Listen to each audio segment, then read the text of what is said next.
El caso de Charles Dexter Ward, capítulo 4, parte 4. No obstante, el siguiente paso en este singular caso no lo dieron ni el señor Ward ni el doctor Willett. El padre y el médico, frustrados y confundidos por una sombra demasiado informe e intangible para poder combatirla, seguían inquietos y sin saber qué hacer mientras las cartas mecanografiadas del joven Ward se iban volviendo cada vez más escasas. Pero luego llegó el primero de mes, con sus acostumbrados asuntos financieros, y los empleados de ciertos bancos empezaron a menear la cabeza y a telefonearse unos a otros. Quienes conocían de vista a Charles Ward fueron al bungalow, preguntarle por qué los cheques de los últimos tiempos parecían burdas falsificaciones, y no quedaron muy convencidos cuando el joven les explicó con voz ronca que una afección nerviosa le impedía escribir normalmente. Según dijo, apenas podía trazar las letras excepto con gran dificultad, tal como demostraba el hecho de que hubiese visto obligado a escribir a máquina sus últimas cartas, incluso las que dirigía a sus padres, como éstas podrían confirmar. Sin embargo, lo que dejó perplejos a los que fueron a indagar no fue solo esa circunstancia, para lo que no faltaban precedentes y que no resultaba tan difícil de creer, tampoco los cotilleos que circulaban por Powtusset y cuyos ecos habían llegado a sus oídos. Lo que les produjo estupefacción fue el discurso embrollado del joven, que implicaba una falta de memoria casi total respecto a importantes cuestiones financieras que, hace un par de meses, se conocía el dedillo. Algo no terminaba de encajar, pues a pesar de la coherencia y racionalidad de su discurso, no había explicación para aquellas mal disimuladas lagunas sobre asuntos de tanta relevancia. Además, aunque ninguno de aquellos hombres conocía bien a Ward, les llamó poderosamente la atención el cambio producido en su forma de hablar y sus modales. Habían oído decir que era historiador, pero ni los historiadores más fanáticos emplean a diario aquellos gestos y aquella fraseología tan arcaica. La combinación de la ronquera, la parálisis de las manos, la mala memoria y el cambio en el habla y los modales debían ser síntomas de una perturbación o enfermedad grave, que sin duda habían dado pie a todos aquellos rumores al marcharse de la casa. Los empleados de la banca consideraron imprescindible mantener una conversación con el señor Ward. Así que el 6 de marzo de 1928 tuvo lugar una larga y seria conversación en el despacho del señor Ward, tras la cual el confundido padre llamó al doctor Willett con una especie de resignado desamparo. Willett estudió la firma torpe y tensa de los cheques y la comparó en su imaginación con la caligrafía de la última carta. Desde luego, el cambio era profundo y radical, pero al mismo tiempo, su nueva manera de escribir le resultó horriblemente familiar. Los trazos eran apretados y arcaicos, y parecían proceder de una escritura distinta de la que había utilizado el joven hasta entonces. Eran muy extraños, pero ¿dónde los había visto antes? En cualquier caso, estaba claro que Charles habría perdido la razón. De eso no cabía la menor duda, y puesto que parecía improbable que pudieran gestionar sus bienes o seguir relacionándose con el mundo exterior durante mucho más tiempo, era necesario hacer algo cuanto antes para cuidar de él e intentar curarle. Fue entonces cuando se decidieron a llamar a los doctores Peck y Waite de Providence y Lehman de Boston, a quienes el señor Ward y el doctor Willett pusieron al corriente del caso de la manera más exhaustiva posible, tras lo cual se reunieron en la biblioteca abandonada de su joven paciente y examinaron los libros y documentos que había dejado, tratando de averiguar algo más acerca de su personalidad. Después de revisar todo el material y estudiar la nota de socorro enviada a Willett, coincidieron en que las investigaciones llevadas a cabo por Charles Ward habrían bastado para desequilibrar, o al menos perturbar a cualquier persona normal, y expresaron su deseo de tener acceso al resto de sus papeles, aunque sabían que solo lo lograrían después de montar una escena en el bungalow. Willett repasó todo el caso con una febril energía. Fue entonces cuando conoció el testimonio de los operarios, que habían visto a Charles encontrar los documentos de Corwin, y cuando recuperó en las oficinas del Journal los artículos del periódico destruidos. Al siguiente jueves, 8 de marzo, los doctores Willett, Beck, Lehman y Wade, acompañados por el señor Ward, hicieron una visita crucial al joven, en la que no le ocultaron su propósito, e interrogando con mucha minuciosidad al que ya consideraban paciente.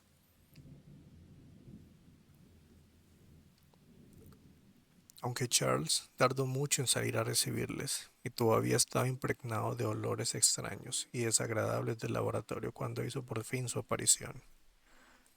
No se resistió a las preguntas y reconoció que su constante dedicación a estudios abstrusos había acabado por afectar a su memoria y a su equilibrio mental. Tampoco se resistió cuando le insistieron en la necesidad de trasladarlo a otro lugar, y de hecho, al margen de la pérdida de memoria, dio la, dio la impresión de poseer una aguda inteligencia. Su conducta habría hecho que los médicos se fuesen desconcertados, de no ser por la persistente tendencia al arcaísmo en su manera de expresarse, y por la inconfundible sustitución en su conciencia de las ideas modernas por otras mucho más antiguas, que evidenciaban su falta de contacto con la realidad. Acerca de sus investigaciones, no quiso dar más detalles a los médicos que los que había dado previamente a su familia y al doctor Willett, y atribuyó la nota desquiciada del mes anterior a un histérico estado de nervios. Insistió en que su sombrío bungalow no había más biblioteca ni laboratorio que los que habían visto, y explicó con subterfugio subterfugios que en la casa no se notaron los olores que todavía impregnaban su ropa.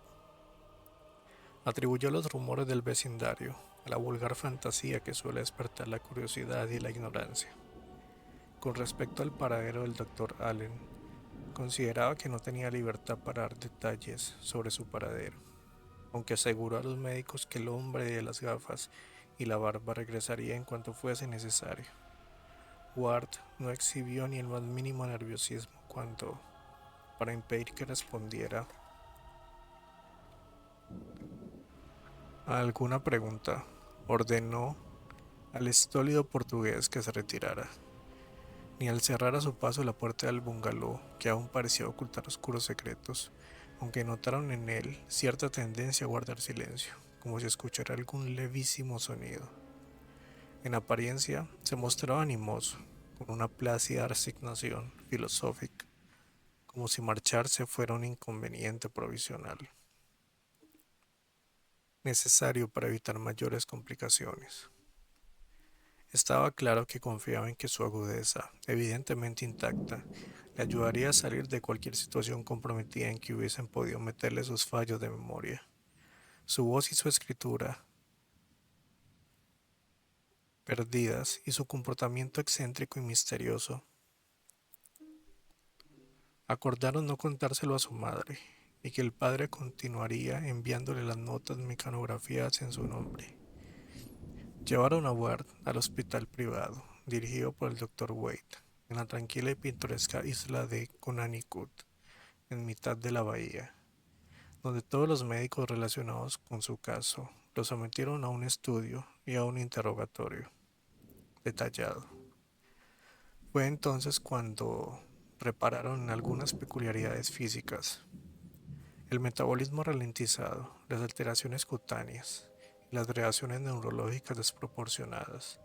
De todos los médicos, el más confundido fue el doctor Willett, pues había atendido a Ward toda su vida y podía valorar con más claridad el alcance de sus desarreglos físicos. Incluso le había desaparecido una familiar mancha de nacimiento de color oliváceo, y en cambio tenía en el pecho un gran lunar o una cicatriz negra que nunca había tenido, y que hizo preguntarse al doctor Willett si no habría recibido alguna marca de brujería, con las que se decía que se infligían en ciertas turbias celebraciones nocturnas en lugares solitarios y apartados. El médico no podía quitarse de la cabeza las actas de un juicio por brujería celebrado en Salem que le había mostrado Charles antes de volverse tan reservado, y que decía: esa noche el señor G. B. puso la marca del demonio sobre Bridget S., Jonathan A., Simon O. Deliverance, W. Joseph C., Susan P. Mehitable C. y Deborah B. También le produció una horrible inquietud el rostro del joven hasta que, por fin, descubrió el motivo de su espanto. Sobre su ojo derecho había algo en lo que no había reparado hasta entonces. Una pequeña cicatriz u hoyuelo, exactamente igual al del desaparecido retrato de Joseph Curwen, que tal vez fuese el resultado de alguna repulsiva inoculación ritual a la que ambos se hubiesen sometido en algún momento de sus estudios de las ciencias ocultas. Mientras Ward jugaba a desconcertar a todos los médicos del hospital, se hizo un exhaustivo escrutinio del correo dirigido a él o al doctor Allen, que el señor Ward había dado órdenes de entregar en la casa familiar. A pesar de que Willett estaba convencido de que no encontraría nada, pues sospechaba que los recados de vital importancia utilizarían mensajeros. A últimos del mes de marzo, llegó una carta de Praga para el doctor Allen, que dio que pensar tanto el padre como el médico. El estilo de la letra era antiguo y abigarrado, y estaba claro que no le había escrito un extranjero, pero sí mostraba los mismos rasgos arcaizantes que el joven Ward en su habla decía así: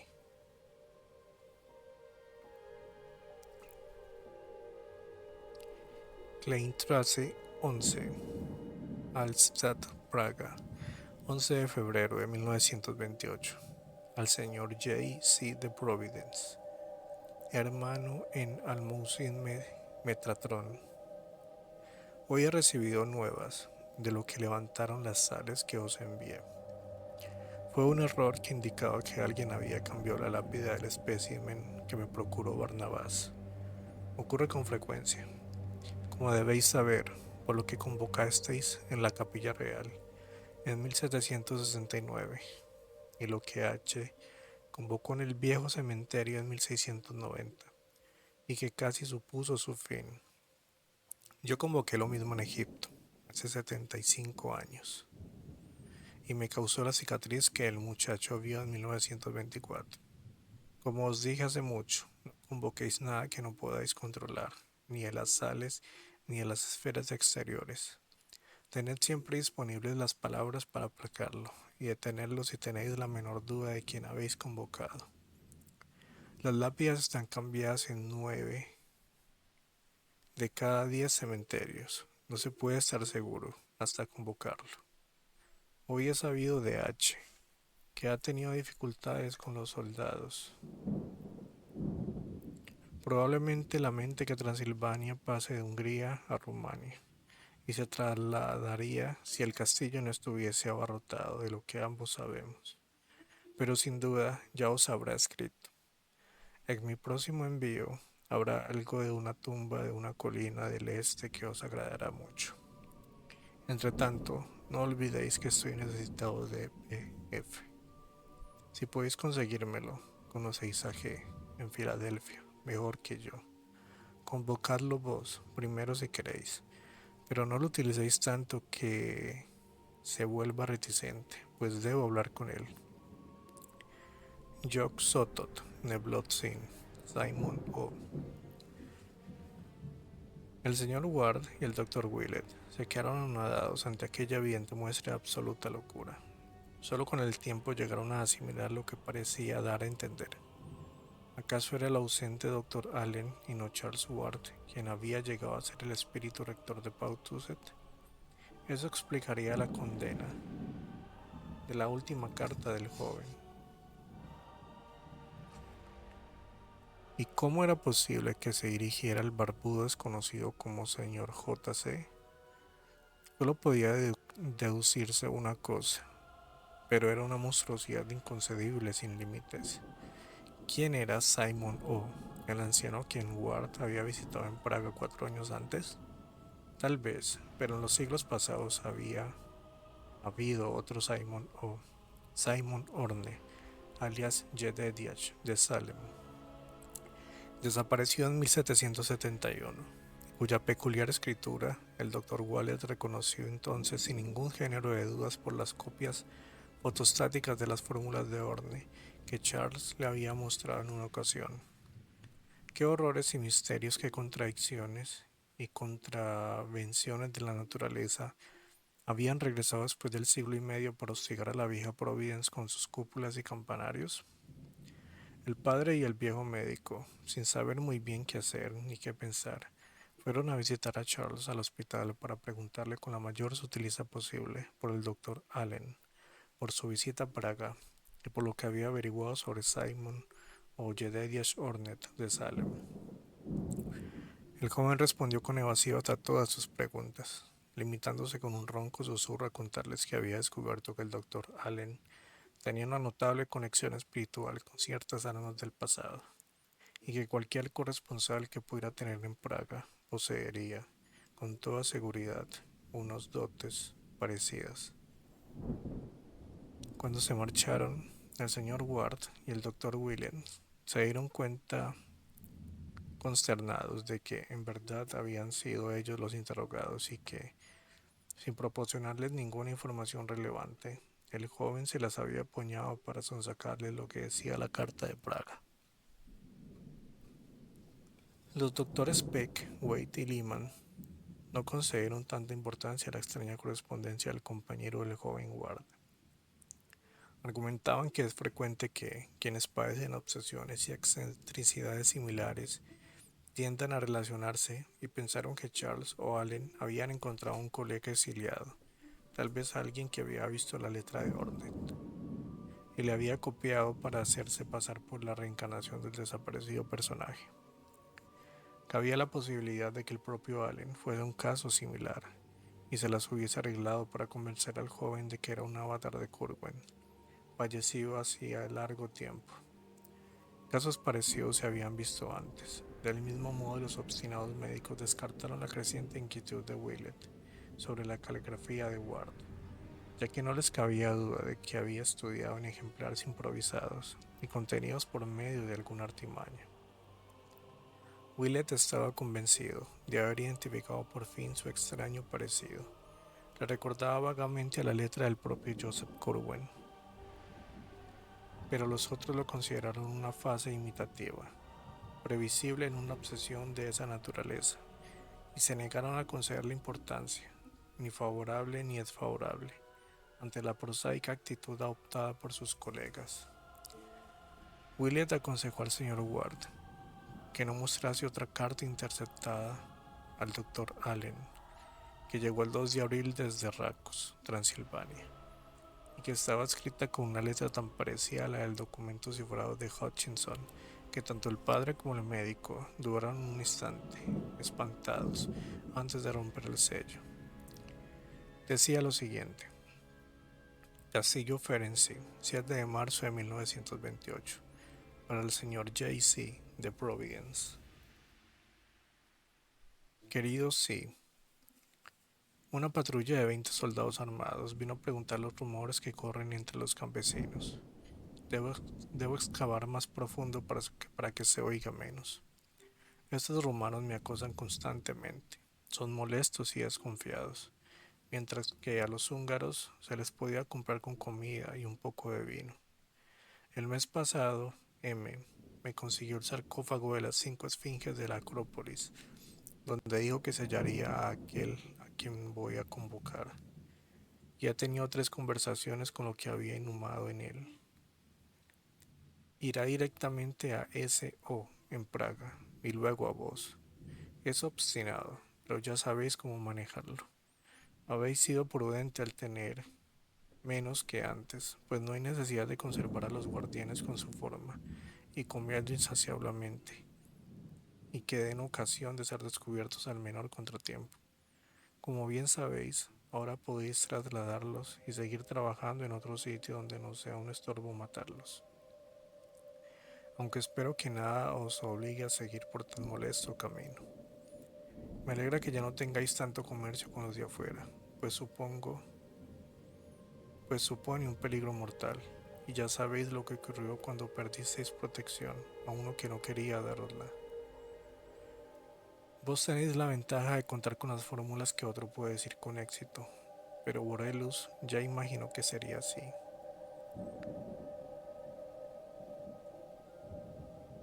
Si se daba con las palabras correctas, ¿las utiliza a menudo el muchacho? Lamento que se esté volviendo demasiado aprensivo, como temí que ocurriese cuando pasó aquí casi 15 meses, pero me consta que sabéis cómo manejarlo. No podéis reducirlo con las fórmulas, pues solo funcionan con los convocados, con las sales por las otras fórmulas. Pero seguís teniendo manos fuertes, cuchillo y pistola, y no os será difícil cavar una tumba o quemarlo con ácido. O dice que le habéis prometido BF, luego lo quiero yo. B no tardará en llegaros, tal vez os proporcione lo que queréis de aquello oscuro, hallado bajo tierra en Memphis. Sed cuidadoso con lo que convoquéis, y guardaos del muchacho. En un año estará lo bastante maduro para convocar legiones subterráneas, y no habrá límites para lo que estará a nuestro alcance. Tened confianza en lo que digo, pues conocéis a O, y yo he tenido 150 años más que vos para estudiar otros asuntos. Neferen K. Knight Hadot, E.W.H. Willett y el señor Ward no mostraron esta carta a los otros médicos, pero tampoco dejaron de actuar por su cuenta. Ningún sofisma científico podría negar el hecho de que aquel extraño doctor Allen de la barba y las gafas, a quien Charles había escrito en su carta como una amenaza monstruosa, mantenía una siniestra correspondencia con dos seres inexplicables, a quienes Ward había visitado en sus viajes, y que sin duda aseguraban ser reencarnaciones o avatares de los dos antiguos colegas de Curwen en Salem. De que él se consideraba la reencarnación de Joseph Curwen, y de que planeaba, o al menos eso le habían aconsejado, asesinar a un muchacho que no podía ser otro que Charles Ward. Algo horrible estaba en marcha, y fuera quien fuese lo que hubiera iniciado, era evidente que el desaparecido Dr. Allen se hallaba detrás de todo. Por ello, dando gracias al cielo por hallarse a Charles a salvo en el hospital, el señor Ward contrató a unos detectives para que hiciesen averiguaciones sobre el enigmático y barbudo doctor. ¿Cuál era su procedencia? ¿Qué se sabía de él en Pawtucket? Y a ser posible, ¿dónde se encontraba en ese momento? Les proporcionó una de las llaves del bungalow que les había entregado Charles y les instó a registrar la habitación vacía de Allen, que había visto al ir a recoger las pertenencias del paciente, en busca de cualquier pista que pudieran proporcionar los efectos personales que hubiese dejado allí. El señor Ward se reunió con los detectives en la antigua biblioteca de su hijo. Al marcharse, sintieron una reconfortante sensación de alivio, pues en aquella habitación parecía flotar un vago ambiente de maldad. Tal vez hubiesen oído hablar del infame hechicero cuyo retrato colgaba en antaño de los paneles sobre la repisa de la chimenea. O puede que fuese algo distinto e irrelevante, pero el caso es que todos percibieron una miasma intangible sobre aquel vestigio de la antigua casa, que por momentos casi adquiría la intensidad de una emanación material.